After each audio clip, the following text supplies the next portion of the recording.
Olá, sejam muito bem-vindos. Estamos aqui em mais um podcast de Engenheiro para Engenheiro. Eu sou o Emerson. E eu sou o Paulo, e a gente fala aqui sobre as carreiras dos engenheiros. E estamos aqui com o Felipe Souza, o gerente de geração e sócio da Croma Energia. Maravilha, pessoal. Para mim é uma alegria enorme estar aqui com vocês. Felipe, seja muito bem-vindo. Assim, eu conheço mais como Felipe Godoy, né? Então vai ser natural que eu chame dessa forma. Mas, Felipe, eu vou começar lá atrás, né? Você estava contando aqui pra gente como foi ser primeiro lugar no vestibular. Diga aí. Acho que foi muito legal. Eu, naquele final ali do ensino médio, né, comecei a correr atrás, estudando bastante, né, e foi a concretização de algo que eu me dediquei bastante. Então, comecei a ver, disse, poxa, me dediquei muito e trouxe um resultado concreto ali que ficou bem evidente. Foi um orgulho enorme ali para os meus pais, para os amigos, todos. Então, foi uma experiência show de bola. Eu quero chegar antes, mas por que engenharia? Você foi estudar e conseguiu o primeiro lugar, né? Vamos lá. Acho que eu fiquei muito na dúvida o que é que eu iria fazer. Então, teve época que eu pensei, vou para computação, vou para medicina, vou para engenharia. Mas a engenharia era sempre foi um constante muito presente ali ao longo do ensino médio, ao longo da escola. Meu pai é engenheiro, meus tios são engenheiros, então acabava tendo esse contato ali, proximidade, né? Isso foi uma influência forte e gostava sempre de exatas. Então tinha aquela O clássico, tendência né? natural, né? Aquele cara que gosta de exatas vai para engenharia, né? Eu acho que é até importante falar, né, que, assim, as pessoas às vezes ficam naquele dilema. Será que eu tô errado por ter dúvida no que eu vou fazer? E eu acho importante o que o Felipe está trazendo, que isso é normal, né? A gente, quando escolhe a carreira, é muito novo, a gente não tem vivência Isso. nenhuma. E, assim, hoje em dia, depois de escolher engenharia, você já sabia que era engenharia elétrica, o certo, ou ficou na dúvida também? Olha, eu acho que é muito difícil você encontrar ali aquele engenheiro que diga, já tinha certeza no momento de selecionar ele no vestibular e continuou com toda certeza firme e forte naquele curso, né? Porque os cursos são abrangentes, são vivências distintas e você vai conhecendo um pouquinho ali à medida que você vai se aprofundando na faculdade, né? Vai escutando a história, vai tendo contato com um colega, com um familiar, vai conhecendo um pouquinho mais das engenharias, né? Não tinha certeza. Acabei botando engenharia elétrica, né? Eu sou engenheiro eletricista, coloquei engenharia elétrica lá naquele primeiro momento, quando ia fazer o vestibular. Mas pensando, disse, poxa, tem engenharia civil, tem mecânica, tem elétrica, cara, acho muito legal o que meu pai faz, trabalhar com energia, linha de transmissão, geração de energia. Vou botar engenharia elétrica, mas certeza mesmo não tinha, não. Ô, Godoy, só contextualiza um pouco a gente aqui. Seu pai é engenheiro, eletricista também. Ele trabalhava com o quê? Só falar um pouquinho pra gente. Isso. Ele é engenheiro eletricista, trabalhou aí mais de 40 anos, acabou de se aposentar, né? Mas trabalhou mais de 40 anos na Chesf, passou por diversas áreas, né? Teve diversas experiências, mas foi uma influência muito grande em mim, realmente. E tu teve, quando estava nessa época de escolher engenharia, né, que você disse que teve várias referências, você foi em algum dia antes, no dia a dia, entender como é que trabalhava um engenheiro eletricista, quando visitar teu pai, ou um tio teu, ou não? Foi mais por assimilação mesmo do que eles falavam? Olha, final de semana, um sábado, um domingo, era muito comum a gente ir lá acompanhar para ele, tinha que pegar alguma coisa ali na Chesf, e aí a gente acompanhava, via ali um pouquinho da empresa, né, do lado de fora, mas acompanhar o dia a dia dele mesmo na empresa, não.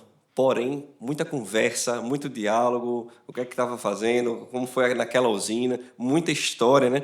E eu acho que isso foi plantando aquela sementinha da elétrica. Massa. Perfeito. Aí tu entrou na faculdade, né, Godoy?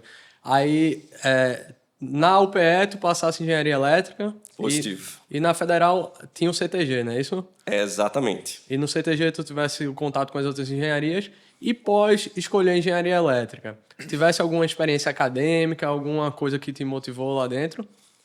Eu já estava buscando um pouquinho, né, aqueles centros de pesquisa, ter um pouco de contato, e nesse meio do caminho surgiu a oportunidade do Ciências Sem Fronteiras, né? Eu tive a oportunidade de fazer o intercâmbio, daqui a pouco eu posso falar um pouquinho mais, né? Mas depois, focando ainda, olhando para essa questão acadêmica, experiências ali na faculdade, eu estava olhando sim outras coisas, eu achava que era legal, interessante, então eu cheguei a participar na época processo seletivo da Caru, Aerodesign, Acabei passando lá no processo com o pessoal, mas depois disso, não me identifiquei tanto com aquele negócio, não queria seguir. Muito puxado, um monte de cadeira, aquele negócio pesado. Eu disse, não, acho que talvez não seja o momento de estar me dedicando a esse projeto. Outros centros de pesquisa, não vou estar lembrando agora, mas ficava olhando, conversando com o pessoal, vendo de olho em algumas oportunidades. Mas o principal ali para mim foi o intercâmbio, né? Pronto, fala um pouquinho pra gente desse intercâmbio. Como é que foi, para onde tu fosse.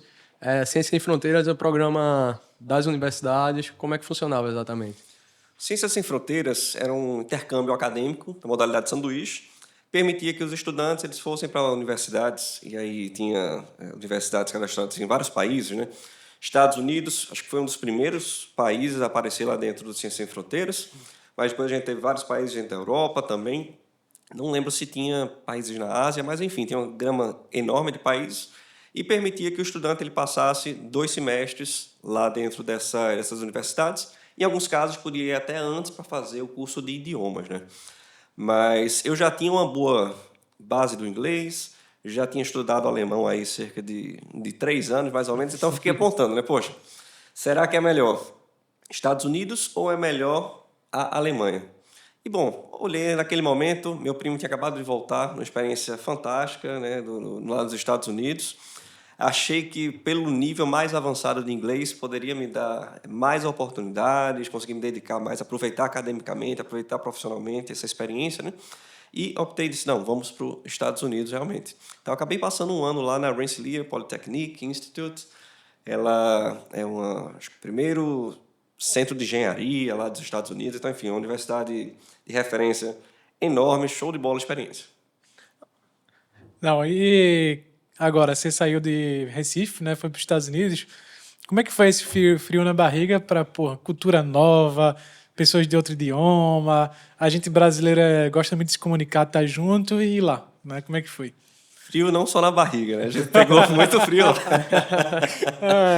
A universidade, né, a RPI, né, é a sigla, ela fica na parte de cima, ao norte do estado de Nova York, então ali próximo ao Canadá já.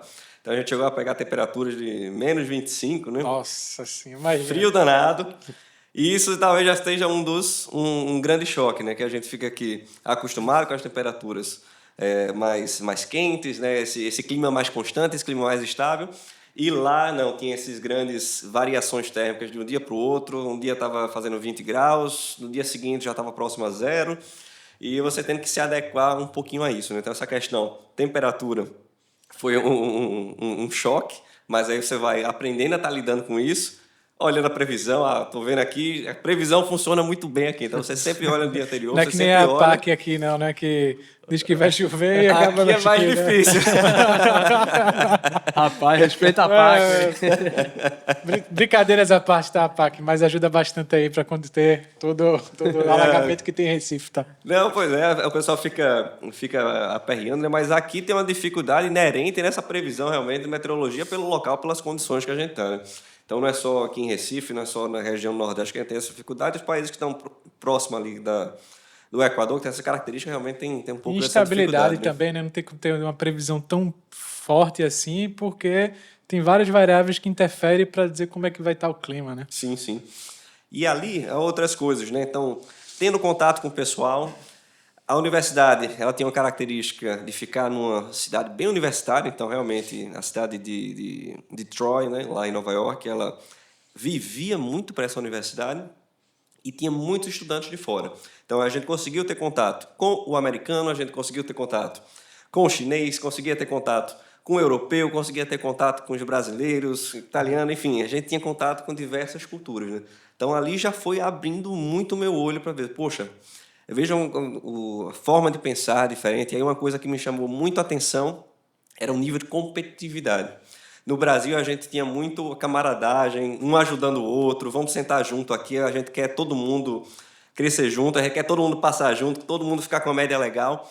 E lá era uma briga maior do mundo, né? O pessoal queria só ter a nota mais alta, ficar realmente buscando, olhando ali para o colega para ver se tirou a nota mais alta, porque para eles a média tinha uma importância muito grande no desenvolvimento da carreira deles.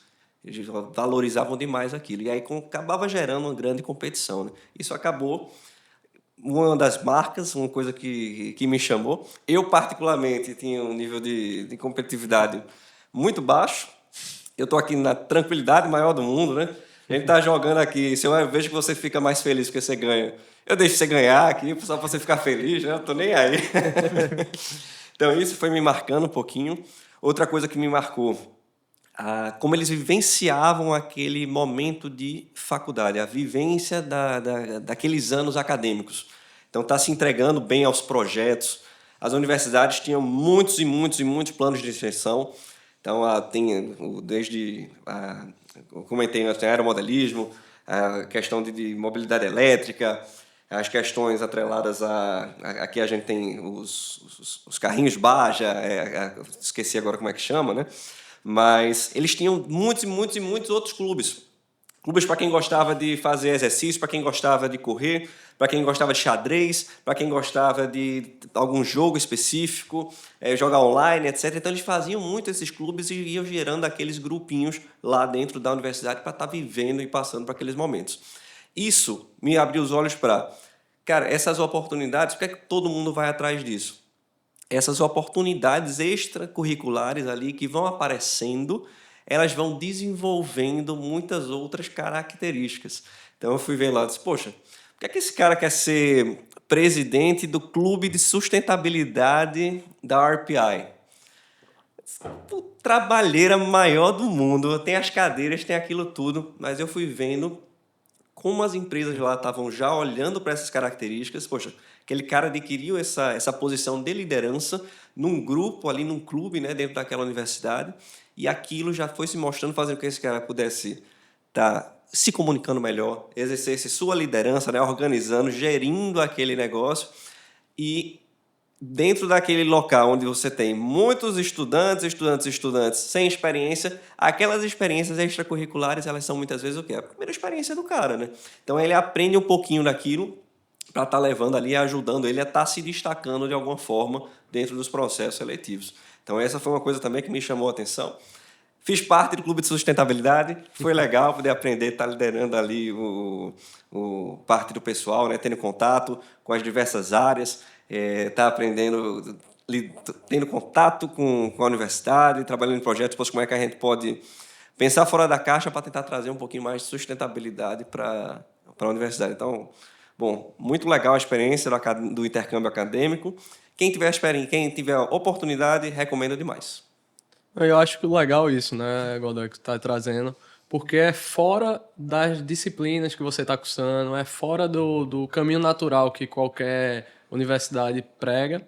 Você pega outras atividades extracurriculares que, como você bem disse, desenvolvem diversas características suas que vão ser importantes para a sua profissão, que você vai usar no dia a dia que você nem imagina ainda. Então, Exato. eu acho que até um ponto que pode ser positivo a gente a trazer isso para cá. A gente importou algumas coisas disso com a empresa Júnior, importou também com alguns projetos, como você citou, mas, pelo menos a nível Pernambuco aqui, ainda é muito pequeno, né? A gente enxerga que tem muito mais potencial para a gente explorar aí. É bacana trazer esse depoimento de quem viveu essa experiência lá fora. Com certeza. E assim... Se me permite, até um comentário adicional, às vezes a gente também olha só na faculdade. Vou fazer o Baja, a empresa Júnior. Pô, queria muito que tivesse lá o pessoal... Ficava olhando, né, as empresas Júnior de outros cursos na época da gente, quando a gente estava lá na faculdade. E naquele momento ainda não tinha. Talvez no finalzinho ali, começou a surgir a WOT, né? Acho que foi a primeira ali dentro de proximidades ali da gente de engenharia elétrica, particularmente. Mas ainda é muito incipiente, né? A gente vê hoje as empresas já bem mais desenvolvidas. Mas essas atividades extracurriculares, elas não precisam ficar limitadas dentro daquele círculo acadêmico, né? Então, dá um exemplo aqui. Coisa que foi muito importante para mim foi participar dos grupos da igreja. Eu sou católico, fui catequista de catequese de crisma, fui coordenador de grupo jovem durante muito tempo. E, cara, alguém tem que ir lá na frente dar um aviso no meio da igreja. Alguém tem que falar sobre um tema, alguma coisa um tema específico lá, tem que estudar sobre aquilo. e passar para todo mundo, tem que dar uma palestra, tem que cantar. Então, essas coisas foram me dando mais segurança também para estar vivenciando as outras atividades lá na frente, academicamente, profissionalmente, etc. Então, não precisa ficar limitado. Tem que ser alguma coisa na faculdade. Não, a gente pode ver ali, ajudar, às vezes, trabalho voluntário, são atividades relacionadas numa igreja, no grupo da família, etc. Então, a gente pode buscar em outros locais também. Fantástico, né? Coisa que tá alcançável na gente no dia a dia que a gente nem imagina que poderia ter, né? Meu caso, por exemplo, não foi como na igreja que você teve, né? Mas eu participei de grupos de empreendedorismo, é, que teve de Startup Weekend, essas coisas, e consegui ter experiência além da faculdade, né? Então, é isso que a gente tem que ter, né? Quando tá dentro. Não só ver literalmente os projetos de extensão que tem, mas coisas ao redor, que nem o Felipe trouxe. O Não, e pessoal... assim, Felipe, só Pode para falar. puxar, quem foi que te incentivou a isso? Ou foi você que percebeu? Não, eu preciso me colocar nessa posição porque isso vai me ajudar lá na frente. Porque olhando para trás, a gente fica meio perdido, né? Pô, quem foi que deu esse empurrãozinho? Sim. Olha, isso foi surgindo aos poucos em mim, naturalmente, logo ali no começo. Então, eu comentei um pouco, né? Ficar com o catequista ali de Crisma. Cara, isso ali surgiu a partir de um interesse meu na religião. Disse, poxa, tem esse grupo, eu quero ajudar, quero fazer parte disso. E acabei sem comentar, né? Mas lá no intercâmbio, chamou também muita atenção essa questão lá. Poxa, o pessoal, todo mundo se dedicando muito à programação, se dedicando muito a esses projetos, etc., buscando essa liderança, buscando se expor. Coisa muito legal. Às vezes você olhava, cara, um cidadão lá com aquele nerdzão típico que você olharia aqui no Brasil, esse cara é todo tímido, não vai conseguir falar. E lá dos Estados Unidos, aquele cara que tinha um estereótipo master, ele ia lá e dava um show lá na frente. Então, essas exposições foram me mostrando que, poxa, primeiramente, ajudando a deixar de julgar, né? Então, deixar de julgar é difícil, mas provavelmente está julgando menos um pouquinho, né? E também vendo que, poxa, como essas outras experiências vão ajudando esse pessoal a estar se desenvolvendo. Então, eu que era um cara que falava bem dentro do meu ciclo aqui no Brasil, eu fui ver que era um cara que falava mediano, que falava mais ou menos ali dentro dos Estados Unidos, né?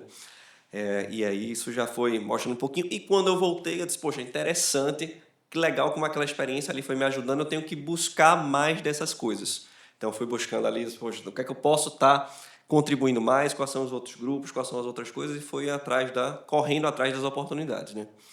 O pessoal fala muitas vezes, poxa, eu quero ter Ninguém abre para mim as portas para a primeira oportunidade. Cara, a primeira oportunidade remunerada, assalariada, ela às vezes é mais difícil de ser aberta realmente. Porém, tem tantas e tantas oportunidades de voluntariado, né, que se abrem muito mais fácil para a gente. Então, talvez as primeiras experiências a gente deve estar buscando nesses locais. Até no trabalho mesmo, né? A gente teve a conversa com o Caio, né? Que ele foi trabalhar, a primeira oportunidade dele foi de graça. Na verdade, ele disse que ele pagava para trabalhar, né? Foi na indústria e ele tem que pagar o deslocamento dele para chegar, apesar de ele não receber nenhum salário, né? Aí voltando do intercâmbio, Godoy, tu trouxesse toda essa expertise que tinha lá, essa diferença cultural que tu poderia estar agregando aqui. Tu voltou para cá, voltasse na dedicação, já tinha um direcionamento alinhado, como é que foi? Olha, eu era, antes do intercâmbio, não vou dizer que eu era um estudante ultra dedicado, mas era um cara que gostava de me dedicar muito ali Era o aluno nota 10 lá dele. Depende do período. Mas eu notei, observei uma diferença também nas formas como as cadeiras eram passadas para os alunos lá dentro dos Estados Unidos. Só um adendo Então, aqui, Felipe. A gente chama cadeiras aqui, tá, pessoal? É a matéria da faculdade. Tá? Isso, as A disciplinas. disciplina, né? Que a gente aqui em Recife, em Nordeste, a gente fala muito sobre cadeira. Né? Sim, sim. Pode continuar. E aí, o que é que tem uma característica lá que me chamou muita atenção? A quantidade de trabalhos, a quantidade de exercícios que eram passados, tarefas de casa, etc., para os alunos, era muito pesada. Porém, quando você ia para a prova tendia a ser bem mais tranquila do que aqui no que a gente estava habituado na faculdade de engenharia aqui no Brasil. E aí isso fazia que muitas vezes o pessoal conseguisse ia fazendo aquela dedicaçãozinha toda a aula, estudando alguma coisinha, estudando um pouquinho, estudando um pouquinho, estudando um pouquinho, mas não precisava fazer aquela dedicação feito louco que às vezes a gente tem que fazer para conseguir ser aprovado, para conseguir ter uma nota boa dentro das disciplinas, né, nas faculdades. E isso me trouxe a noção de, poxa, será mesmo que eu preciso me dedicar pra caramba, feito louco lá, estudar, fazer todos os exercícios do livro, aquele negócio todo, para poder ser um bom engenheiro, para poder ir bem nas cadeiras? E aí eu acho que eu cometi até Poxa, eu não sei se foi um erro, mas eu disse, cara, eu acho que eu não preciso estar me matando de estudar, não preciso estar mirando em ter notas muito boas. Cara, eu vou aproveitar para estar pegando outras experiências, outras disciplinas. Então, uma coisa que eu fui correr atrás que eu não tinha, programação, putz, sabia muito pouco sobre programação. Então, eu achava melhor me dedicar em programação, me dedicar no Excel, me dedicar no AutoCAD, né, que eram softwares utilizados ali na indústria, do que estar aprofundando numa máquina síncrona de campo fixo, né, aquele negócio muito específico, que eu olhei assim e disse, poxa, será que isso vai estar me ajudando tanto? Então, putz, às vezes o pessoal acha, mas Felipe, você tá bem hoje em carreira, então foi um acerto. Não sei se foi um acerto não, cara. Acho que é muito essa experiência, esses conhecimentos que a gente adquire na faculdade, eles são muito importantes, né, durante a nossa carreira, e depois eu tive que correr atrás. Então, nessa pegada, atrasei meu curso. Então, eu gostei tanto de engenharia que passei 7 anos na faculdade de engenharia. Mas, cara, não dá para passar na faculdade de engenharia aqui no Brasil sem estudar. Então, tive que correr atrás e atrás desse prejuízo que eu acabei tendo ali nesse momento, guinei, né, o conhecimento para outras coisas fora da faculdade.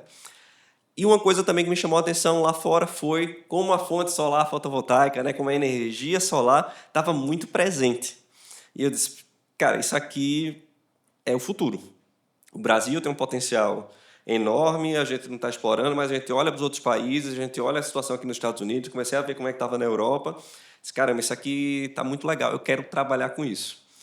Voltei, onde é que tem um curso sobre energia solar? Porque eu quero aprender sobre energia solar, porque eu preciso me diferenciar um pouco no momento que apareceu uma oportunidade de emprego, de um estágio, eu quero estar me destacando de alguma forma. Comecei a correr atrás de um monte de curso, fazer curso de instalador de painel fotovoltaico no Senai. Legal, me trouxe uma experiência prática bem interessante ali para aquele momento. Fui buscar, encontrei um curso gratuito da ONU falando sobre fontes renováveis. Então, fui fazer curso de PCH, né, de centrais hidrelétricas, energia eólica, energia solar. Aí o pessoal às vezes dizia, pô, Felipe, tu não quer mais saber de estudar, não quer saber mais de nada. Pelo contrário. Depois que eu voltei do intercâmbio, eu estava estudando mais do que eu tinha estudado em qualquer momento lá na faculdade. Porém, estava dedicando essa energia e esse tempo a outras coisas, né? Então, energia solar, energia eólica, Excel, né, AutoCAD, todas essas coisas. E hoje você trabalha na Croma, que trabalha justamente com a parte de energia solar, né? Exato. Você acha que isso foi o diferencial para você conseguir entrar na empresa? Com certeza. A gente olha, né, dentro daquele momento, né, a gente tem um processo seletivo e cara, não tinha experiência profissional, né, vamos chamar assim. Eu tinha vivência, tinha outras coisas, dava aula como professor particular, né? Então profissional tinha um pouco de experiência, né? Mas tinha muita experiência voluntária e muita experiência dentro da chamada experiência acadêmica, né? Considerando os cursos todos que tinham sido realizados. E isso acabou contribuindo demais para... Veja, vou pegar um exemplo aqui, você está fazendo um processo seletivo, tem 2 profissionais que são parecidos. Um fez vários cursos sobre algum tema específico, o outro está lá só fazendo a faculdade. Cara, esse cara que correu atrás, que se dedicou, que se entregou nesses negócios, ele está mostrando interesse. Então, no mínimo, esse cara é interessado. E quando você está indo atrás de um estagiário, né, eu carrego muito isso hoje, eu busco muito aquele cara que eu vejo ou aquela menina, né, que vai correr atrás, que vai conseguir estar se desenvolvendo. E, poxa, a pessoa consegue estar demonstrando muito interesse, consegue mostrar que tem vontade, que tem garra, que corre atrás, e venhamos e convenhamos. Hoje, o que mais tem é curso gratuito, curso disponível, para qualquer pessoa conseguir fazer. E aí fica até de sugestão, tá? Às vezes, se tiver algum estudante que estiver olhando aí, cara, muitas vezes fica na dúvida se coloca aquela coisa ali no currículo, se vai agregar ou não, coloca. Então, ela tem uma experiência, participou de um evento, fez alguma coisa, coloca ali, tenta se destacar de alguma forma, né? É importante estar colocando essas informações todas. Eu até queria citar, né, Godoy, porque não é nem só a qualidade do curso, porque a gente sabe que hoje existe uma quantidade enorme de informações. Então, por muitas vezes, eu, Paulo, você mesmo, pode fazer um curso também que não agrega tanto quanto a gente esperava. Mas só a iniciativa de ter tentado fazer isso já é um grande diferencial dentro do mercado de trabalho. Porque as empresas elas buscam quem tem a proatividade, né? Quem sai da zona de conforto para, eu podia estar assistindo um programa no YouTube, eu estou fazendo um curso aqui que vai me desenvolver ou que eu acho que vai me desenvolver. Então, eu acho que isso é importantíssimo. Aí, Exatamente. voltando para o que o Paulo falou, tu, estagiário da Croma, como é que foi esse dia a dia? Como é que foi essa entrevista? Como é que foi esse start? Tu já foi o teu primeiro estágio? Meu primeiro estágio, então foi um processo seletivo, experiência bem legal, tendo contato ali. Veja que coisa, eu não conhecia, a primeira vez que eu fiquei conhecendo a Croma foi quando apareceu lá o anúncio, né, da posição de estágio. E vamos lá, voltei de intercâmbio, quero energia solar, apareceu lá a posição, para trabalhar com desenvolvimento de projetos de energia solar. Eu disse, é isso que eu quero aqui. O olho brilhou na hora ali. Pum. Exato. E aí o que é que eu fui fazer? Cara, vou estudar, procurar saber mais sobre a empresa, quem é que faz parte, o que é que essa empresa já construiu. E isso aí também é outra coisa que a gente fica também de sugestão, recomendação para aquele pessoal que está buscando, né, uma oportunidade. Cara, você está participando de um processo numa empresa específica, estuda sobre a empresa, né? Dá uma pesquisada quem são os sócios, quem são os donos, o que é que aquela empresa já fez, qual é o ramo de atuação dela, né? Isso vai mostrar também, mais uma vez, que você tem interesse, que você buscou atrás, que você não está atrás de um estágio, você está atrás de um estágio naquela empresa, naquela área em específico. Isso, mais uma vez, vai demonstrando que você tem interesse, que você está focado um pouco naquela posição específica, naquela empresa específica, e isso também é valorizado dentro de um processo seletivo, né? Aí uma pergunta, Felipe. Você falou sobre esse interesse mais específico que a pessoa está tendo, né? E aí você já tem experiência de gestão há um bom tempo. Você vê a diferença entre os novos estagiários, né, que estão tentando entrar no mercado versus o passado também? Eles estão mostrando esse interesse, não estão mais? Como é que está a tua percepção nisso? Olha, a gente já identifica, né, uma diferença, né, no profissional mais novo para aquele profissional geração Z, geração... É a polêmica. Já do tem, momento, pois né? tem tantas gerações agora que a gente fica até um pouco perdido, né? Mas a gente consegue sim estar identificando essas diferenças de perfil. Claro que são tendências, né? Não são leis, não são regras, não é nada absoluto. Mas a gente vê já uma tendência do pessoal a estar, por exemplo, conseguindo estar adotando melhor as tecnologias. Isso é bem legal, né? A gente fala hoje da inteligência artificial presente. Então, a gente vê como o pessoal busca, às vezes, vou encontrar aqui a forma mais fácil de estar fazendo o negócio. Isso é massa, né? Fazer o negócio da forma mais fácil, às vezes, passa a conotação ruim. Mas o cara está buscando ali a forma de estar otimizando todo o processo. Então, às vezes, eu fazia de um jeito, né, na minha época como estagiário, dava um trabalheira maior do mundo, aprendia muito, desenvolvia bastante aptidão ali, às vezes, no software, ali com alguma coisa específica. Mas uma coisa que me vem muito forte nessa nova turma é a busca ali por tentar fazer as coisas da forma mais fácil que está se apresentando, né? Mais uma vez, isso não é uma coisa ruim, mas às vezes pode ter um pouquinho de dificuldade naquela busca do ótimo. Então, às vezes a gente precisa do fácil, do entregue ali rápido, e às vezes a gente precisa do ótimo, do perfeccionista, etc. E a minha impressão é que o pessoal mais novo está ficando cada vez mais para praticidade e está ficando cada vez menos no perfeccionismo. Então você tem uma velocidade da geração que ela traz por si só, que é uma geração mais rápida, mas acaba que às vezes peca por uma qualidade que pode ser necessária a depender, e falando até de engenharia, né? Que por muitas vezes a gente precisa, mesmo que seja demorado, que fique mais perfeito, que fique mais Detalhista, né? Que a gente adequado, né? Exato. E por vezes a gente vai passar por coisas, cara, que são chatas pra caramba, que vai precisar dedicar muito tempo. Na engenharia não vai ser o tempo todo estar fazendo com desenvolvimento de projeto de energia solar. Massa, arretado. Mas, cara, tem hora que você vai trabalhar com coisa maçante, buscando otimização, vai levar tempo, vai ser repetitivo, vai ter que refazer muita coisa, né? Mas sempre buscando ali, né, por exemplo, uma melhoria, um aprimoramento dentro daquele projeto. E às vezes isso pode ficar um pouco difícil de estar se lidando. Às vezes o pessoal mais antigo estava mais acostumado com essas frustrações, com essas repetições, com essas, às vezes, monotonias que acabam aparecendo ali dentro do processo. Aí, mais uma vez, o pessoal acaba fazendo, corre, usa as tecnologias, as ferramentas todas estão disponíveis, conseguem estar entregando ali aquele negócio, mas vamos ver, tentar dar uma trabalhada mais nisso para ver como é que a gente pode estar melhorando esse produto. É legal ver desse lado também. Eu vi que tu tá elencando alguns pontos, Godoy. Tu conseguiria elencar 3 pontos que tu acha que seriam fundamentais para uma pessoa que está começando no mercado agora? Olha, vamos tentar. Eu sou péssimo de contagem, vou me perder no meio do caminho, né? Mas vamos lá. Proatividade, extremamente importante.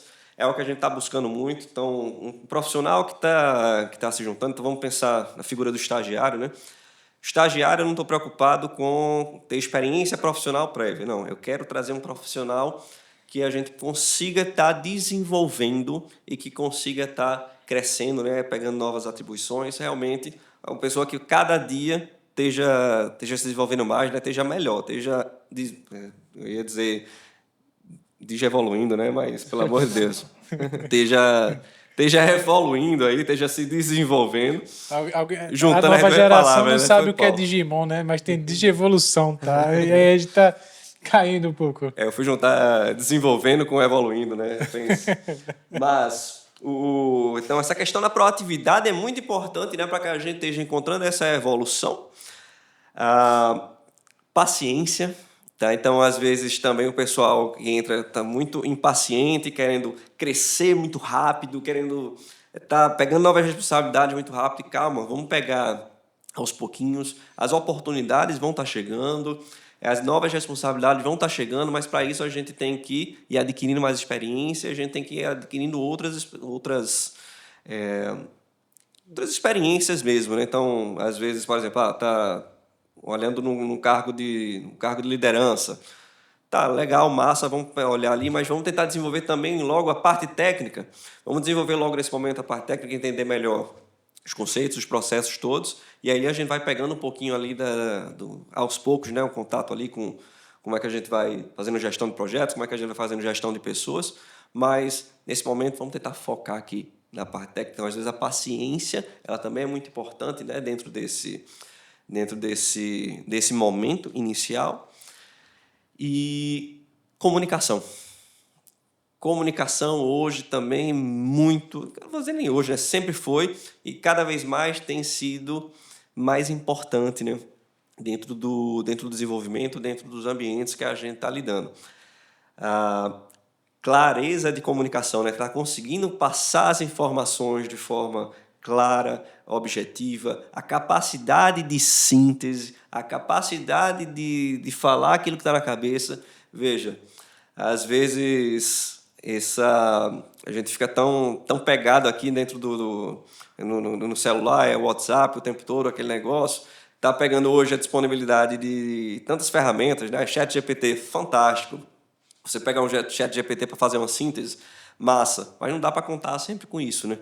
Então, outra coisa que é legal, né? Ainda em comunicação, a capacidade de descrever. Putz, mais uma vez, você tem muita ferramenta hoje que ajuda, mas é impressionante como tem muitas pessoas que entram ali e estão com essa dificuldade muito decorrente, eu acho, dessas facilidades todas que a gente encontra no meio do caminho. Corretor automático, o tempo todo ali, consegue estar fazendo Ctrl+C, Ctrl+V, copiando as coisas. Tem um ChatGPT que vai dar uma resposta ali toda prontinha, mas nem sempre a gente vai ter tudo isso disponível e aí é importante estar se trabalhando em todas essas questões. Então, se a gente fosse elencar proatividade, paciência e a comunicação, né? Acho que esses são três pilares muito importantes.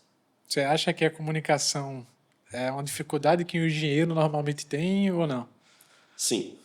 A gente vai lidando com muito número, muito, às vezes, ainda muito na parte prática, no resultado, e isso acaba ficando de lado, muitas vezes, né, dentro do processo ali no desenvolvimento do engenheiro na faculdade. Então, mais uma vez, a importância de ter as outras experiências, ter as outras vivências, para que consiga estar desenvolvendo essas competências. Boa, isso aí foi claro na minha vida, né? Eu sempre fui um cara meio que tímido, depois fui me desenvolvendo e tal.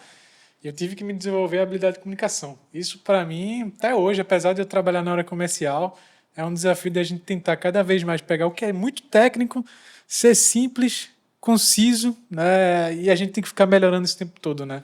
Todo dia eu passo por esse processo de estudo para melhorar a comunicação que a gente tem que ter, né? Com certeza. Uma coisa interessante também na comunicação é a capacidade de adequar a forma como a gente vai se comunicar com os públicos distintos. Então, eu vou pegar aqui, cara, comigo. Cara, sou um engenheiro eletricista, muito técnico, perfeccionista, gosto de informação, gosto de detalhe, gosto de discutir até o parafuso ali, né? Então, as coisas pequenas. E veja, então, quando alguém vai estar mandando aqui, vai mandar uma informação para mim, eu gosto que tenha todos os detalhes. Porém, tem outras pessoas que é importante, que é aquele resumão com a ideia, com a síntese principal. Então, a gente vai desenvolvendo isso também, entendendo que tem momentos que a gente precisa de uma comunicação mais específica, no sentido de um lado, por exemplo, mais detalhada, com mais informações. Em outros momentos, a gente precisa ter mais clareza, mais objetividade, e trabalhar com a síntese, por exemplo, dessas informações. Então, adequar a comunicação também é algo que a gente vai desenvolvendo, importantíssimo no dia a dia profissional. Aí esse desenvolvimento acho que é contínuo, né? Porque eu lembro muito bem do feedback que eu tive do Léo Borba, um ex-gestor meu, que eu deveria melhorar essa parte de ser mais direto e conciso, né? E eu fui melhorando com o passar do tempo. Mesmo assim, voltei a cometer o erro. E aí, depois de novo, recebi um feedback, inclusive da minha colega atual, Renata. E aí, de novo, tentei ajustar e já comecei a ajustar de novo nas reuniões. Então, a gente tem que sempre estar passando por esse processo de melhoria, né? A gente não pode esquecer, né? Com certeza. Melhoria constante, né? Acho que é algo que tem que estar presente no profissional de hoje em dia, né? Exato.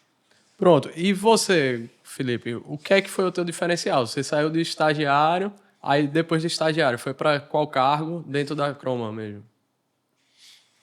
Olha, olhando para meu desenvolvimento profissional dentro da Croma, eu iniciei como estagiário, passei quase 2 anos como estagiário, depois fui efetivado como assistente, ainda cursando engenharia elétrica, depois analista, depois coordenador de engenharia, atuando ali com os projetos de geração, né, de energia, e atualmente eu estou como gerente de geração e sou sócio do Grupo Croma. Então, foi uma escadinha, né? É todo um processo e a gente vai conquistando nosso espaço aos poucos. Se a gente fosse falar sobre diferenciais, olha, dedicação. Acho que dedicação é uma característica que ficou muito forte, presente. Competência técnica, cara, é correr atrás, entregar aquela informação, aparecer as buchas e a gente conseguir estar contornando, desenvolvendo, estudando, correndo atrás, né, para estar entregando aquela solução. Então, à medida que a gente vai se destacando, conseguindo realizar alguma coisa, as portas vão se abrindo, oportunidades vão surgindo, e aí a gente consegue, fazendo um bom trabalho novamente, a gente se destaca mais um pouquinho e vai galgando, né, cada vez esses novos passos. Mas acho que essa questão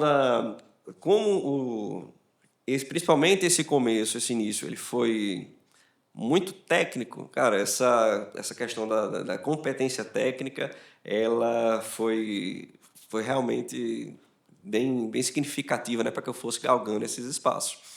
Depois, claro, comunicação, forma de estar lidando, depois a gente foi atingindo chegando em cargos de liderança, né? A capacidade de fazer a gestão das equipes, a capacidade de gestão de tempo, a capacidade de se relacionar, desenvolver pessoas, desenvolver negócios, enfim. Então foram surgindo outras coisas, mas desenvolvimento constante, desenvolvimento presente, né? Então, eu falava muito pro pessoal, cara, não tinha um dia que eu não tivesse aprendendo alguma coisa nova, não só porque aparecia ali na minha frente, eu li alguma coisa e disse, poxa, consegui aprender com aquilo que foi jogado, que surgiu na minha frente.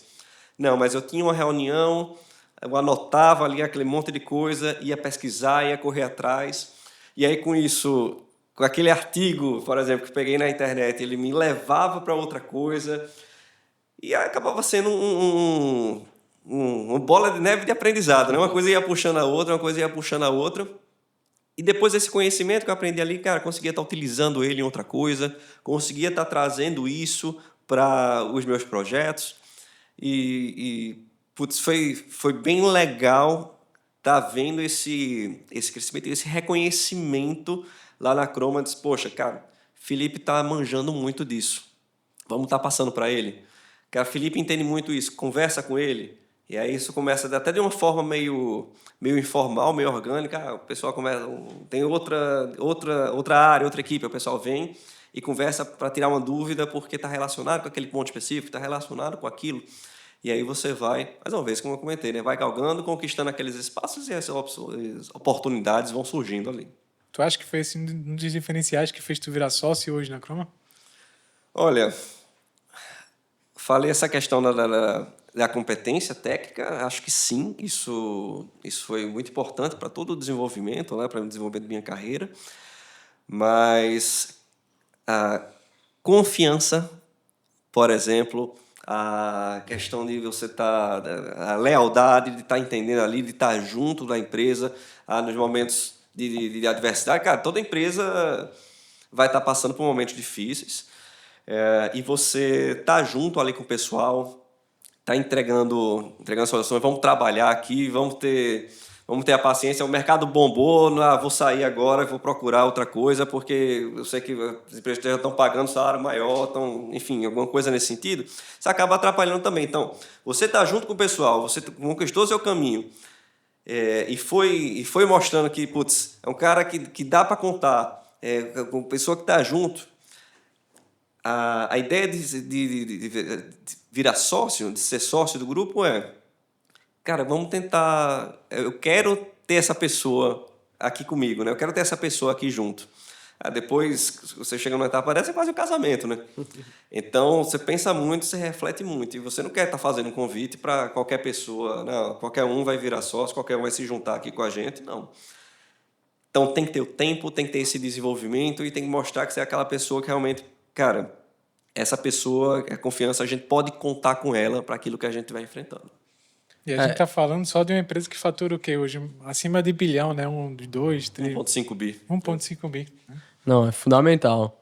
E assim, é um tema que você trouxe, Felipe, que eu acho que é importantíssimo e que eu acho que pouco se fala ainda em relação a isso, é a questão da lealdade, né? A gente vê muita gente cobrando diversas coisas, você quer sempre, não, eu quero que a empresa me promova, eu quero virar diretor, sócio logo da empresa, mas o que é que você está disposto a dar por isso? Você está disposto a ser leal para a empresa? Porque, de fato, vão ter momentos que não vai estar tão bem.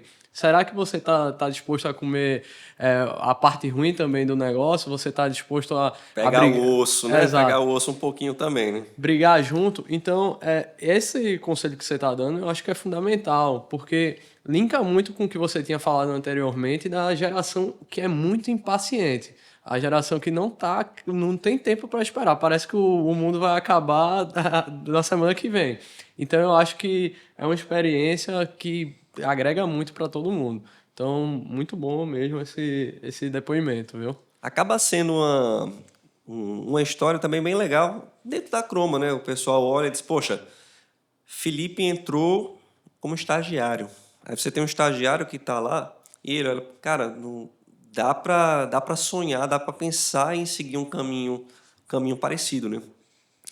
E isso acaba sendo também uma forma de tá inspirando o pessoal, tá levando um pouco dessa cultura da Croma, que é de acreditar no funcionário, de dar as chances, né, de abrir as portas quando também as oportunidades surgem, né? Eu comentei muitas coisas ali que eu acabei fazendo, mas tem coisas que a gente não tem tanto controle assim, né? Então, também tive muita sorte, né? Você vê, apareceu a oportunidade na área que eu queria, que eu estava me preparando, que eu estava buscando, né? Depois acabou passando, a gente acabou vivendo um grande boom, né, de energias renováveis. A Croma conseguiu também estar crescendo com isso e eu consegui estar crescendo junto, né? Mas nem sempre a gente vai ter todas essas oportunidades, todas essas coisas vão estar acontecendo, vão estar chegando para a gente, vão estar aparecendo ali, e a gente tem que ir vendo como é que a gente vai endereçando, como é que a gente vai contornando, né? Mas eu garanto, aquele profissional que está buscando, que está correndo atrás, cara, esse tem muito mais chance de ter sorte, né, do que aquele outro que está ali parado só esperando a coisa aparecer. Busca da própria sorte, né? É isso aí. Quero voltar um pouco antes, tá, Felipe? Que você trouxe que você estava no estágio, depois virou assistente, né? Ficou 2 anos no estágio, virou assistente e estava dentro da federal ainda, né? Isso. Como é que foi lidar como assistente em engenharia, um emprego, na verdade, né? E ainda está cursando engenharia, né? Eu só complementando, né, Paulo? Eu cursei algumas disciplinas com o Felipe e era almoçando no carro, era 5 minutos de almoço, já partia para uma disciplina, para aula, depois tinha que voltar para o trabalho. Era loucura. Ficou bem puxado. E aí, eu estava comentando um pouco, né, antes, acabei focando em outras coisas e aí deixando a universidade, os estudos ali dentro da faculdade um pouco de lado. E isso me prejudicou lá na frente. Porque ali, quando conquistei o meu estágio, eu disse, poxa, tá vendo? Eu tô fazendo certo. Deu certo minha estratégia, vamos embora, vamos continuar nessa tendência que o negócio parece que tá sendo bom. E aí, dedicação, comecei a aprender muita coisa nova, vendo aqueles projetos, vendo aquelas coisas todas, né? Então, uma coisa que eu acho muito legal no desenvolvimento dos projetos é você pegar as etapas e ver aquele negócio se concretizando. E lá dentro da Croma, uma característica muito forte é que, principalmente naquele momento que a empresa tinha menos colaboradores, que a empresa era menor, eram as responsabilidades e as atividades que chegavam para a gente. Então, o estagiário vai fazer só as coisinhas pequenas, coisas simples ali que estão chegando. Esquece isso, né? Era para resolver bucha, coisa muito grande, responsabilidades enormes, né? Tá buscando as soluções, tá desenhando ali junto com o pessoal. Então, eu comecei, apesar de estar como estudante, estar como estagiário, eu comecei a ver, disse, poxa, estou fazendo parte aqui do negócio, estou muito envolvido, eu quero me dedicar nisso, eu quero estudar sobre inversores fotovoltaicos, placas fotovoltaicas, sobre a energia solar, e não entrar nos méritos ali das máquinas elétricas, dos cálculos de falta, proteção, que era aquilo que estava sendo visto naquele momento. E ficou pesado para burro. Até o ponto que eu comecei aquilo que você pontuou, né, Emerson? Perdendo cadeira, atrasando muito o curso, deixando as disciplinas ali de lado, cursando só para passar com 7 ou passar depois numa final. E depois eu notei que alguns desses conhecimentos eles estavam me fazendo falta ali também na parte técnica. Então eu olhei, a parte de controle. Cara, parte de controle, isso não está sendo interessante aqui, não está sendo utilizado no meu dia a dia, no meu desenvolvimento de projetos. Até que eu cheguei lá na frente e tive que discutir com o pessoal a parte de engenharia na parte dos sistemas de controle das minhas usinas fotovoltaicas. E aí eu estava com uma base bem ruim, porque eu fiz a cadeira meia boca, fiz ali só para passar na final, de todo jeito, né? E disse, caramba, acho que não foi um negócio tão inteligente da minha parte fazer as cadeiras de qualquer jeito. Porque estou vendo que se eu tivesse a base bem feita dentro dessas disciplinas, talvez tivesse sido muito mais fácil as minhas discussões. Claro, depois você corre atrás, só que às vezes você não tem tempo, às vezes tá no momento mais complicado e nem sempre você vai conseguir estar se dedicando tão bem, né, para poder estar aprofundando os conhecimentos dentro dessas áreas. E foi muito corrido. Era como você pontuou. Chega na faculdade, paga as disciplinas, cara, pega uma quentinha, vamos comendo aqui no carro. Graças a Deus tinha um veículo, né, à minha disposição, isso ajudou muito. Mas era correndo de um lado, às vezes não almoçava para poder ir direto, porque tinha que resolver alguma outra coisa. Deixava para almoçar 4, 5 horas, quando estava voltando para a universidade, às vezes para estar pagando uma outra cadeira. E quando chegava em casa, quero fazer alguma outra coisinha, quero dar uma estudada, quero pesquisar isso, quero me dedicar a um dos meus projetos voluntários, às outras coisas que eu estava ainda envolvido. E foi um período bem desgastante. Mas período também de muito crescimento. Acho que assim, você vai ter que sair da zona de conforto, né? Em algum momento, né? Em algum momento você vai ter que fazer isso. Se você Exato. quiser ter sucesso, em algum momento você vai ter que abdicar de algumas coisas. Vai ter que abdicar do equilíbrio da vida, né? Não dá Exato. para ter equilíbrio em todo momento da sua vida. Claro, todo mundo almeja ter um equilíbrio de saúde, de trabalho, de família, mas em algum momento da vida é normal que qualquer pessoa bem-sucedida desequilibrou. Teve algum ponto que, ali eu tava muito fora da curva, né? Exato. Você vai colocando ali a energia naquelas coisas que você tá considerando como mais importantes, talvez naquele momento, ou necessárias, né, para aquele momento. E quando você está envolvido com tantas coisas assim, um negócio desse, por exemplo, um estágio de 6 horas, que às vezes você esticava um pouquinho mais, e queria, às vezes, estar estudando, vendo outras coisas, né? Então, às vezes tinha até mais horas, né? Não necessariamente não dentro da empresa, né? Mas em casa, né? Pesquisando, vendo outras coisas. A universidade pagando, às vezes, vamos botar aqui, 4, 5, 6 horas por dia. Cara, quando é que você vai Sair para tomar uma cerveja. sair para tomar uma cerveja com os amigos, sair para estar dedicando, por exemplo, para idiomas. Sempre gostei muito de estar estudando idiomas. Então, naquela hora, naquele momento específico, eu disse, cara, não dá para... Vou segurar um pouquinho de idioma, vou concentrar em outras coisas. Olhei ali e disse, poxa, sempre gostava de estar passando muito tempo com meus pais, com minha família ali mais próximo, e disse, cara, acho que nessa situação que eu não consigo. Eu tenho que dar um gás. No meu tempo, que eu tenho um pouco mais livre, eu tenho que dar um gás nos meus estudos. E aí, justamente, foi atrasando, aí virei assistente, daqui a pouco analista, ainda na faculdade, e disse, cara, eu tenho que me dedicar aqui, eu tenho que fazer uma viagem pela empresa, mas tem uma cadeira, aqui tem uma disciplina, né, dentro da faculdade, e vou faltar essa disciplina, mas é uma prova, como é que eu vou fazer? Eu tenho que falar com o professor. E aí eu fui vendo que, putz, tá me atrapalhando muito esse caminho que eu tomei agora, né? Esse caminho que eu tomei lá atrás, que foi focar aqui nas atividades, no estágio, e esquecer um pouquinho da faculdade, está me atrasando muito, está me atrapalhando muito. Então, assim, tem que ter cuidado. A pessoa às vezes olha a trajetória, né? Legal, mas tem que ter muito cuidado para não se atrapalhar. Mas você acha que, mesmo que você focou no trabalho, no estágio, isso também te ajudou a você ter reconhecimento interno na empresa? Sim, a dedicação, né? Eu pontuei aí. Essa dedicação muito pesada dentro das atividades, dentro do dia a dia ali na empresa, foi fazendo com que eu fosse estudando muito sobre aqueles assuntos diversos. Então, aquela questão que eu falei, o reconhecimento esse cara entende bem da regulação do setor elétrico, esse cara entende bem do desenvolvimento do projeto, do estudo de produção de energia das usinas. Isso aí foi muito decorrente desses tempos que eu estava em casa, ao invés de estar estudando faculdade, estava estudando esses outros assuntos que eu achei interessante. Então, sim, acho que teve sim uma importância, uma relevância. Ô Godoy, é assim, como tem muita gente que assiste o podcast, tem diversas engenharias que estão assistindo, acho que seria importante tu dar uma pincelada aí sobre a Croma. O que é a Croma? Quanto é que fatura a Croma? Quais são os projetos que ela tem? A Croma é uma plataforma de soluções energéticas, tá?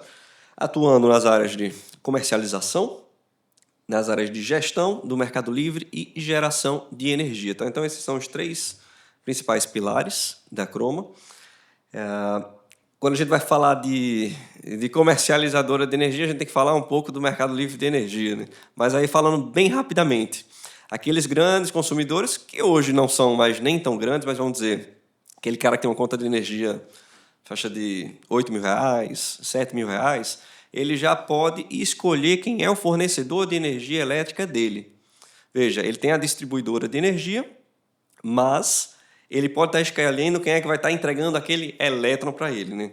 Então, esse é o mercado livre de energia, um ambiente onde tem bastante competição e, normalmente, onde você tem competição, você acaba tendo preços mais baixos, você acaba tendo soluções que são mais interessantes para o consumidor, justamente, né, porque o pessoal que está trabalhando lá, eles buscam desenvolver essas soluções para estar atendendo o consumidor da melhor forma possível. Então, a Croma atua nesse ambiente, na área de comercialização, que ainda hoje é o principal business, né, da gente. Ela é a primeira comercializadora independente do Nordeste, então atuando já há 16 anos nesse mercado de energia. Se a gente for falar de números, né, 1,5 bi de faturamento no ano passado. E eu fico à frente da área de geração, então todo o desenvolvimento dos projetos. A gente concebe o projeto lá no início, então identifica, por exemplo, um terreno, um local onde possa ser interessante, e a gente vai fazendo todo o desenvolvimento, obtendo as autorizações, indo correndo atrás do dinheiro, né, para ver como é que vai estar, onde é que vai vender a energia desse projeto que a gente quer botar para frente, para estar depois partindo para a construção, operação e manutenção, tá? Então, a gente tem esse contato. E lá dentro da nossa área, a gente conta aí com 6 gigawatts de projetos, diferentes fontes. Então, nossa principal expertise está na fonte solar fotovoltaica de geração centralizada, né, que são aqueles grandes projetos. Mas a gente tem em carteira também projetos de eólica, soluções de baixo carbono. Hoje, agora, tem se falado muito sobre baterias, né, armazenamento de energia. Então, a gente tem desenvolvido isso também dentro de casa, tá? Só para pegar mostrar para o pessoal desse usina centralizada, qual é a cifra assim que é uma usina centralizada para implementar um investimento? É 300 milhões, 500, como é que é? Olha, vai chegar aí, quando a gente vai falar de centralizada, começa em algumas centenas de milhões. Cara, vai depender muito do tamanho do projeto. Você vai ter usinas centralizadas de 30 megawatts, você vai ter usinas centralizadas de 500 megawatts, 1 giga de capacidade, né? Mas se a gente for olhar, por exemplo, uma usina solar de 100 megawatts, hoje o investimento está gerando ali na faixa dos 350 milhões de reais, mais ou menos, tá? E aí a gente gosta de destacar projetos que a gente já colocou de pé, né? Então tem o Complexo Apodi, ele ocupa uma área, para a gente ter uma referência, cerca de 500 hectares. Hectares, se a gente fosse parar para pensar, nem todo mundo tem ideia do que é um hectare, a gente pode converter mais ou menos num campo de futebol.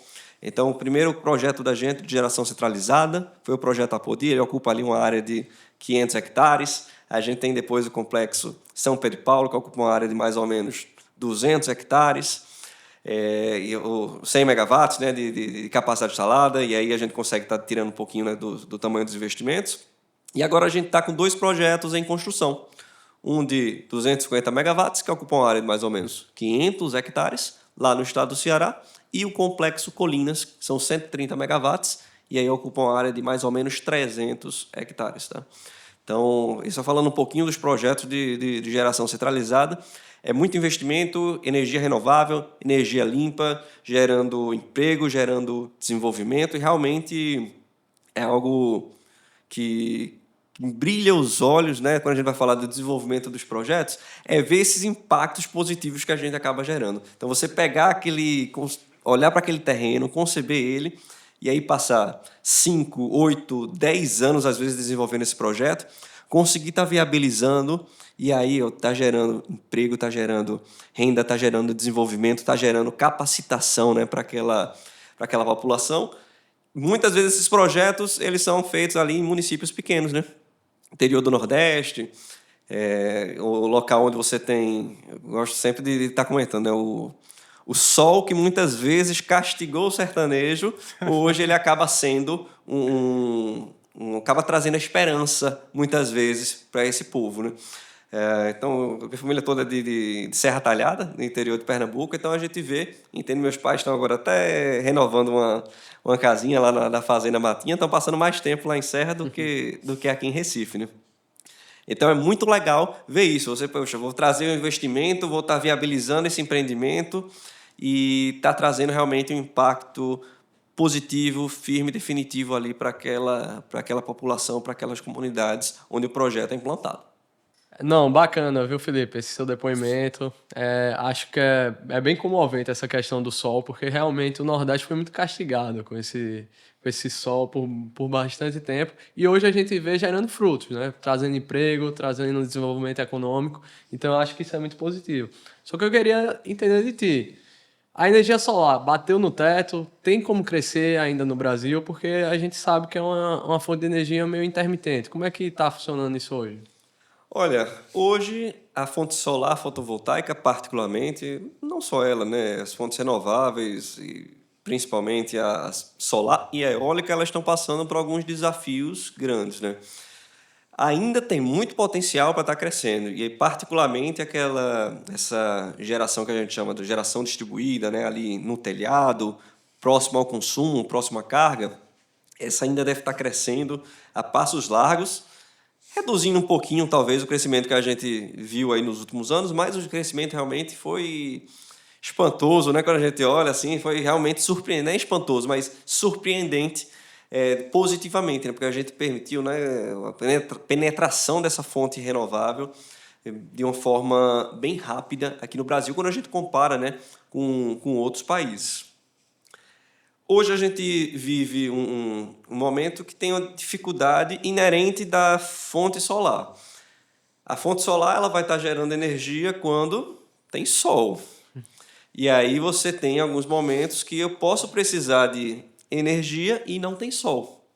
Então hoje, por exemplo, a maior parte do consumo, o momento que eu preciso de mais geração de energia, é no famoso horário de ponta. É aquele momento em que o pessoal está voltando para casa. Então a gente vai olhar ali 6, 7, 8 horas da noite. Infelizmente, eu não tenho sol 6, 7 horas da noite. Bom, tem alguns locais, né, dependendo no verão, até que você consegue, né? Mas você já está ali no finalzinho da produção de energia por essas usinas. Então, como é que você faz para tentar carregar, para tentar deslocar essa geração? Então, essa característica da geração solar fotovoltaica, ela vai impor um limite que pode trazer algumas dificuldades ali de você tentar transpor ele, que é justamente, se a gente for botando, todo mundo ficar colocando, inserindo as placas fotovoltaicas, sejam elas na geração distribuída, na geração centralizada, né, nos grandes projetos, eu posso passar a ter mais geração, mais energia até do que eu preciso naqueles momentos. Isso está ocasionando até você ter alguns cortes de geração, por exemplo, está tendo uma discussão grande hoje em dia, né? As grandes usinas estão sofrendo corte de geração, isso está penalizando muitos empreendedores. Na eólica também, né? Eólica também, né? E não tem uma solução simples, rápida, fácil para esse problema. Investimento em infraestrutura, você conseguir botar mais linhas de transmissão, você colocar armazenamento de energia, né? Baterias na rede para estar permitindo armazenar essa energia, para estar colocando em outro momento. E você está fazendo mecanismos, por exemplo, de estar incentivando consumo em alguns horários que sejam interessantes. Então, posso pensar em incentivar o consumo de meio-dia. A meio-dia, onde eu tenho mais geração de energia solar fotovoltaica, né? Então, se a gente tentar incentivar o consumo nesse momento, pode ser bom. Se a gente tentar reduzir o consumo naquele horário de ponta, que é onde não tem energia solar, também pode ajudar a ter mais penetração, por exemplo, dessa fonte. Mas é um desafio técnico, também de infraestrutura, né, para resolver a solução da rede elétrica, para permitindo cada vez mais a penetração dessa fonte solar fotovoltaica. Mas vai continuar crescendo. Então, assim, quando a gente olha os exemplos, né, os outros países, a forma como foi aumentando o número das instalações, e, cara, vai crescer, vai seguir em frente, e a gente vai aumentar cada vez mais, né, o quanto a representatividade dessa energia solar fotovoltaica. Aproveitando muito do potencial natural que a gente tem, né? O Brasil ele tem um potencial fantástico para energia solar. Ainda mais toda a fonte de energia da gente que já é renovável, né? Vem da hidrelétrica, também da biomassa e solar e eólica, uma delas também, né? Exato. Matriz brasileira é uma referência mundial, né? Mundial, né? Não, bacana. E assim, esse desafio é um desafio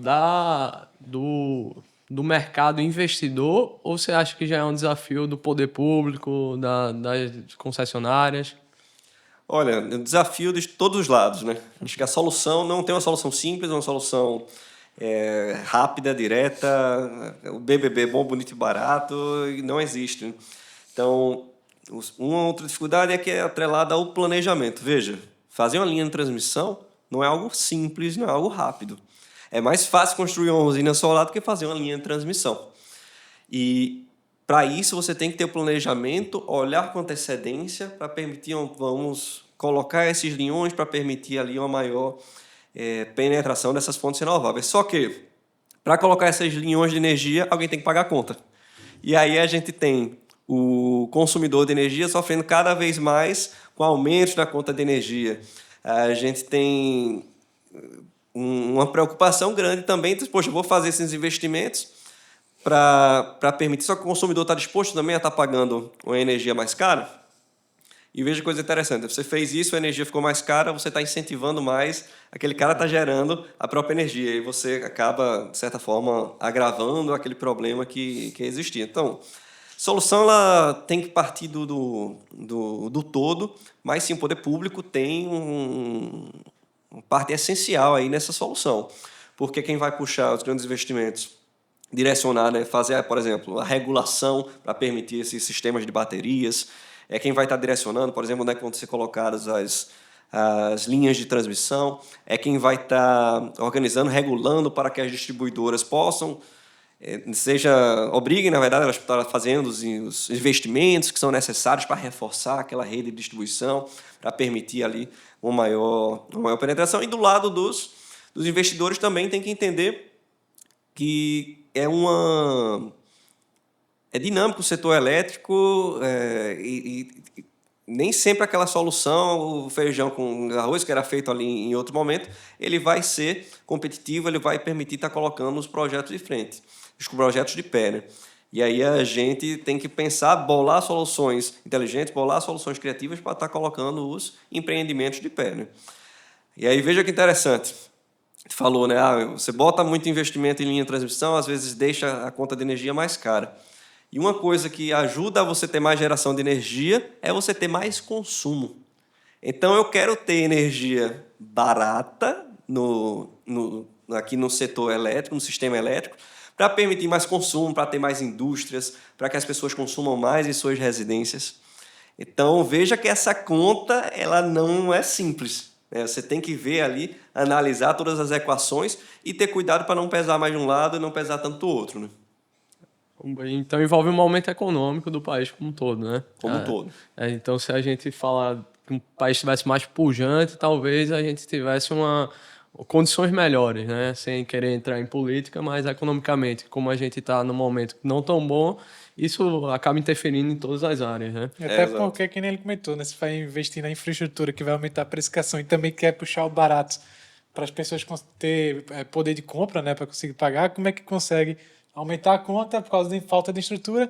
Só que a infraestrutura também aumenta a conta porque não tem como colocar mais energia de forma barata, né? A gente, no final, acaba num ciclo vicioso aí, né? É isso. Então tem que botar os engenheiros para pensar bem muito, para trabalhar, né, e chegar nas melhores soluções, né? Aí vem a pergunta. O engenheiro consegue ganhar um bom dinheiro nesse mercado de engenharia ou de energia solar? Olha, aí vai ter... Depende, o que é um bom dinheiro, né? Eu vou dizer assim, as oportunidades elas vão estar em todos os locais. A gente, nesse momento, está enfrentando um momento que está surgindo alguns desafios novos, né, para as instalações de energia solar fotovoltaica, particularmente nas instalações residenciais, menores, né? É um mercado onde a barreira de entrada é baixa, então aparece o tempo todo muitas empresas, né? É fácil para surgir uma nova empresa e estar colocando ali uma proposta para aquele potencial cliente.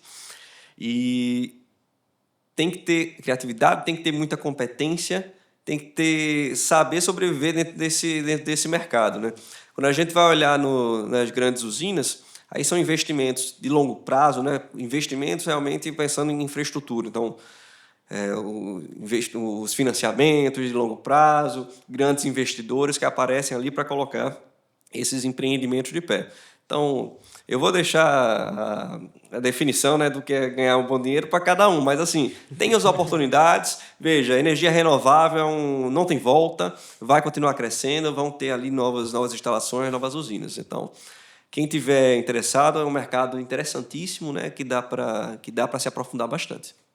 E Godoy, como é que tá teu hoje? Hoje tu estás como gerente, tá fazendo alguma coisa extra, emprego também? Olha, eu estou como gerente, sócio da Croma, e estou concluindo meu mestrado em engenharia de energia solar. Então, estou fazendo lá na Alemanha, ele é remoto, mas tem que ter alguns momentos presenciais ali com o pessoal. E daqui a pouco vão perguntar, né? Mas o programa é em inglês, tá, pessoal? Eu falo uma coisinha de alemão, mas para estar pegando as aulas, os conteúdos, fazendo prova, etc., não sei se eu daria conta, não. Aí você vai para a Alemanha também alguma vez? Olha, o programa ele passou por umas alterações, né, durante a pandemia. Era para ser uma vez no semestre, presencial, lá na Alemanha. E aí eles reduziram isso, permitindo obrigando, na verdade, a você ir apenas uma vez presencialmente lá para ter contato com os laboratórios, com toda a infraestrutura, né, da universidade. Mas eu já tive presente lá, já participei, né, já paguei as disciplinas relacionadas aos laboratórios todos, e agora eu estou só concluindo a tese. Tudo der certo, a agosto aí estamos defendendo e vai ser Mestre Felipe. E Mestre Felipe ainda mais com a universidade ali na Alemanha, né? Somente, né? Não, é legal. Essa questão da faculdade, às vezes o pessoal pergunta, né? Pô, como é que tu foi bater lá na universidade, na Alemanha, para fazer um mestrado à distância? Onde é que surgiu isso? Eu disse, olha, estava querendo fazer uma pós-graduação, me aprofundar. E nessa pesquisa, comecei a olhar aqui as opções próximo. Inicialmente a ideia era fazer uma especialização, talvez, aqui, né, nas opções em Recife mesmo. E naquele momento não achei nada que atendesse àquilo que eu estava buscando, que era o quê? Um aprofundamento técnico, mas também que estivesse agregando ao diploma, e eu sentisse realmente que eu podia estar aprendendo. Eu queria me dedicar tempo àquilo e realmente pegar sentir que estava tendo retorno, né? E aí eu olhei, conversei, vi algumas opções, etc. Não me identifiquei tanto e comecei a pensar na possibilidade de fazer um programa desse remoto. Fui buscando especializações remotas, São Paulo, Minas Gerais, tem muita oportunidade, tem muita coisa interessante, legal lá para se fazer. E numa dessas eu encontrei um mestrado remoto. Disse, poxa, mestrado remoto, não sabia nem que tinha essa possibilidade. Aí comecei a olhar aqui algumas opções, e até que, quando eu vi aquele momento, poxa, tem um mestrado, eu estou olhando em São Paulo, eu estou olhando em Minas Gerais, por que eu não olho fora? Será que tem alguma opção interessante? E eu, como coordenador de engenharia, tinha muito contato com o Instituto Fraunhofer, lá na Alemanha. Para minha surpresa, foi ele lá e descobri que ele tinha um programa, mestrado, disse, deixa eu clicar aqui, saber mais. E aí ele apareceu. Você, que é um profissional que não quer interromper a sua carreira, que quer continuar trabalhando enquanto faz seus estudos, você que quer ter um aprofundamento técnico, você que quer ter contato com especialistas aqui, grandes referências mundiais, você que quer ter flexibilidade, eu disse, cara, é isso que eu estou buscando, né? E o programa foi todo direcionado ali para aquilo. Conversei com o coordenador, ele me falou um pouco e disse, é isso. E foi realmente, tem sido, né, uma experiência fantástica, aprofundar academicamente dentro desse campo que eu trabalho, né, da energia solar fotovoltaica, aprendendo, conhecendo, tendo contato, networking global. Eu já tive um pouco da experiência, né, internacional lá no intercâmbio, e agora tendo mais contato, experiência internacional, desenvolvendo... Bom, show de bola a experiência, foi bem legal. Boa, Felipe. A gente está chegando no fim, né, da nossa conversa, né? E aí eu queria fazer uma pergunta para ti. Você acha que a engenharia realmente foi gratificante para ti? Com certeza, sem dúvida. Assim, para mim pode ser mais fácil estar falando isso porque eu vivo numa função muito técnica, tendo ali esses contatos todos. Apesar, como gerente, ainda tenho muito contato com a parte técnica, né? Então não tinha como desvincular de jeito nenhum da engenharia. Mas, cara, o que a gente aprende na engenharia, a capacidade de resolver problema, a forma analítica do cérebro está rodando. Isso vai ajudar a gente a lidar com qualquer tipo de problema. Então, essa experiência, essa vivência ali com os cálculos, com a física, tudo, isso a gente carrega e leva. Acho que independente de onde a gente estiver, se tiver... Eu comentei um pouco da história do meu pai, né? Ele ficou na época com recursos humanos. Cara, ele estava usando engenharia ali. Então, aquilo que a gente aprende, a bagagem que a gente carrega ali dentro da universidade, a gente leva ela à nossa carreira. Felipe, muito obrigado pela sua presença. Foi uma honra ter você aqui como nosso convidado. Foi importantíssimo aprender um pouquinho mais sobre você. Obrigado, eu que agradeço. Felipe. Também. Maravilha, meus amigos. Estamos aqui à disposição. Valeu. Bom saber do mercado de energia solar cada vez mais, né? Valeu. Show de bola.